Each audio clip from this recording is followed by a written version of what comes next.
దావగల్లో పని చేసుకుంటా సారు.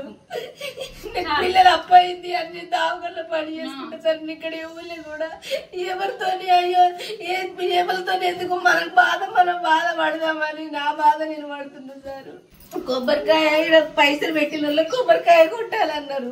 అయ్యో దేవుడా ఎట్లా అని నా ఇంట్లో నేను చిన్న గణపతి పెట్టుకున్నా సార్. మరేం చేద్దాం మరి నా దేవుడు నాకు కానీ చిన్న గణపతి పెట్టుకొని మా ఇంట్లో మేమే సర్దిద్దుకొని అప్పటికి వెళ్ళిపోయినా మే ఎట్లా పెట్టాలి సార్? మాకే తినడానికి తిండికి లేదు. నేను ఎట్లా దేవునికి కానీ ఒక 5ో 10ో పెడదామని అనుకున్నాం. కానీ ఇట్లా వేస్తారని తెలియదు అని మేము అప్పటికి సైలెన్స్ ఉన్నాం సార్. మేమెవరిని ఏమనలేదు. మమ్మల్ని ఇట్లా వేసి వాళ్ళు మమ్మల్ని చూసి తలుపులు వేసుకుంటారు.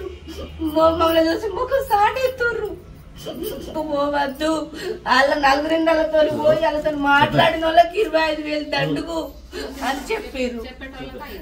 చెప్పేటోళ్ళకి 5,000, చూసిన వాళ్ళకి 5,000, వాళ్ళతో మాట్లాడద్దు అని చేసిరు సార్. ఇది ఎక్కడ న్యాయం? మాకు న్యాయం జరగాలి. ఏమో అది బస్సు బాధ అనిపించింది. తప్పైందని ఒప్పుకోమన్నారు సార్. తప్పైందని